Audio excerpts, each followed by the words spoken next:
Hey, my friends, I miss you so much. I am so sorry that I have been gone Monday and yesterday. It has been a crazy couple of days. It's been a crazy week already.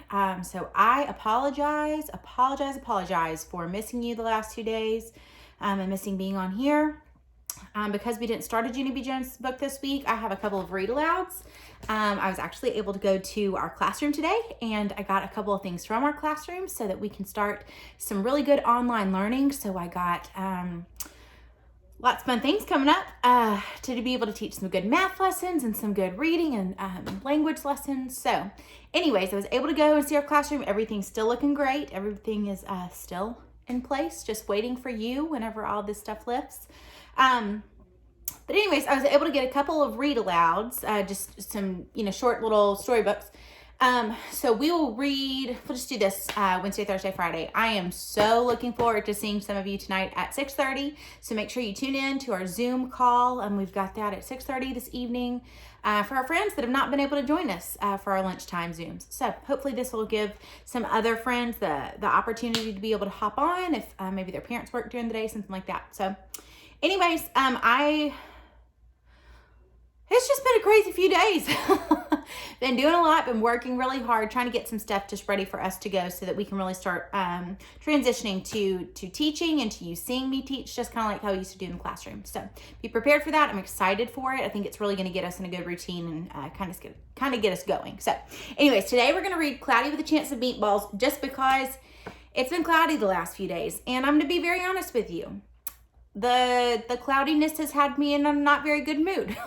Yesterday, I walked around all day and I thought, the sun's not out. I don't feel that happy.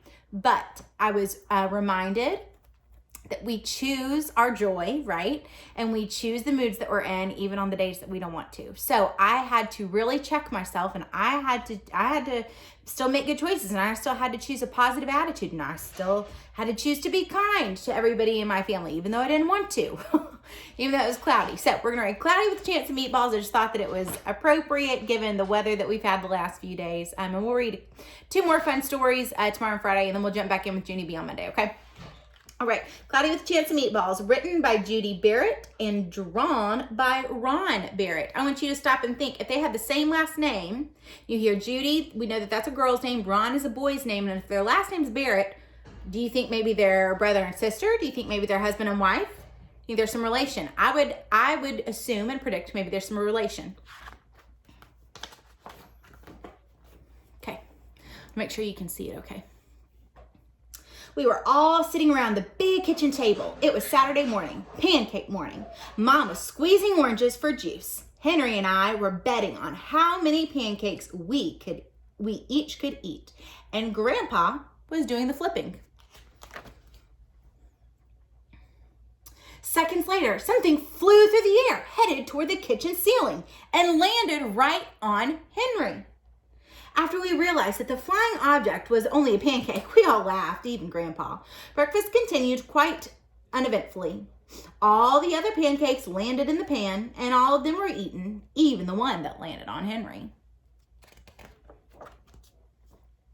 That night, touched off by the pancake incident at breakfast, Grandpa told us the best tall tale bedtime story he'd ever told. Stop and think, what's a tall tale? We talked about it like in August, right whenever we started school. I want you to use your brain. Think, what is a tall tale? Across an ocean, over lots of huge bumpy mountains, across 3 hot deserts and 1 small ocean, there lay the tiny town of Chew and Swallow. In most ways, it was very much like any other town. It had a main street lined with stores, houses with trees and gardens around them, and a schoolhouse, about 300 people, and some assorted cats and dogs. But there were no food stores in the town of Chew and Swallow. They didn't need any. The sky supplied all the food they could possibly want. The only thing that was really different about Chew and Swallow was its weather. It came 3 times a day at breakfast, lunch, and dinner. Everything that everyone ate came from the sky. Whatever the weather served, that's what they ate. But it never rained, and it never snowed, and it never blew just wind. It rained things like soup and juice. It snowed mashed potatoes and green peas, and sometimes the wind blew in storms of hamburgers. Can you imagine if we had a storm of hamburgers? I like a hamburger, but I don't want a storm of them. The people could watch the weather report on television in the morning, and they would even hear a prediction for the next day's food. When the townspeople went outside, they carried their plates, cups, glasses, forks, spoons, knives, and napkins with them. That way, they would always be prepared for any kind of weather. If there were leftovers, and there usually were, the people took them home and put them in the refrigerators in case they got hungry between meals. The menu varied. By the time they woke up in the morning, breakfast was coming down. After a brief shower of orange juice, low clouds of sunny side up eggs moved in, followed by pieces of toast. Butter and jelly sprinkled down for the toast, and most of the time, it rained milk afterwards. For lunch one day, frankfurters, already in their rolls, blew in from the northwest at about 5 miles an hour. There were mustard clouds nearby. Then the wind shifted to the east and brought in baked beans. A drizzle of soda finished off the meal. Dinner one night consisted of lamb chops, becoming heavy at times with occasional ketchup. Periods of peas and baked potatoes were followed by gradual clearing with a wonderful Jell-O setting in the west. Kind of like a sunset, it was a Jell-O set. Get it? The sanitation department of Chew and Swallow had a rather unusual job for a sanitation department. It had to remove the food that fell on the houses and sidewalks and lawns. The workers cleaned things up after every meal and fed all the dogs and cats. Then they emptied some of it into the surrounding oceans for the fish and turtles and whales to eat. The rest of the food was put back into the earth so that the soil would be richer for people's flower gardens. Life for the townspeople was delicious until the weather took a turn for the worse. One day, there was nothing but gorgonzola cheese all day long. The next day, there was only broccoli all overcooked. And the next day, there were Brussels sprouts and peanut butter with mayonnaise. Another day, there was pea soup fog, and no one could see where they were going, and they could barely find the rest of the meal that got stuck in the fog. The food was getting larger and larger, and so were the portions. The people were getting frightened. Violent storms blew up frequently. Awful things were happening. On Tuesday, there was a hurricane of bread and rolls all day long and into the night. There were soft rolls and hard rolls, some with seeds and some without. There was white bread and rye and whole wheat toast. Most of it was larger than they had ever seen bread and rolls before. It was a terrible day. Everyone had to stay indoors. Roofs were damaged and the sanitation department was beside itself. The mess took the workers 4 days to clean up, and the sea was full of floating rolls. To help out, the people piled up as much bread as they could in their backyards. The birds picked at it for a bit, but it just stayed there and got staler and staler. There was a storm of pancakes one morning and a downpour of maple syrup that nearly flooded the town. A huge pancake covered the school. No one could get it off because of its weight, so they had to close the school. Lunch one day brought 15-inch drifts of cream cheese and jelly sandwiches. Everyone ate themselves sick, and the day ended with a stomach ache. Then there was an awful salt and pepper wind, accompanied by even worse tomato tornado.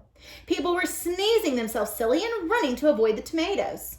The town was a mess. There were seeds and pulp everywhere. The sanitation department gave up. The job was just too big. Everyone feared for their lives. They couldn't go outside. Most of them, many houses, had been badly damaged by giant meatball. Stores were boarded up, and there was no more school for the children. So a decision was made to abandon. Abandon means to leave the town of Chew and Swallow. It was a matter of survival.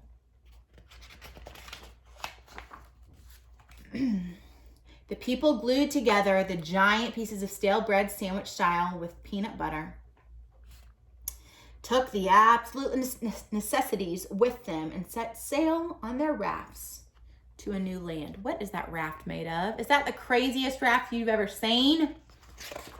Can't imagine if I sailed on a food raft. After being afloat for a week, they finally reached a small coastal town which welcomed them. The bread had held up surprisingly well enough for them to build temporary houses for themselves out of it. The children began school again, and the adults all tried to find places for themselves in the new land. The biggest change they had to make was getting used to buying food at the supermarket. They found it odd that food was kept on shelves, packaged in boxes, cans, and bottles. Meat that had to be cooked was kept in large refrigerators. Nothing came down from the sky except rain and snow. The clouds above their heads were not made of fried eggs. No one ever got hit by a hamburger again. And nobody dared to go back to Chew and Swallow to find out what happened to it. They were too afraid. Henry and I were awake until the very end of Grandpa's story. I remember his goodnight kiss. Oops. The next morning, we woke up to see snow falling outside our window. We ran downstairs for breakfast and ate it a little faster than usual so we could go sledding with Grandpa. It's funny, but even as we were sliding down the hill, we thought we saw a giant pat of butter at the top, and we could almost smell mashed potatoes.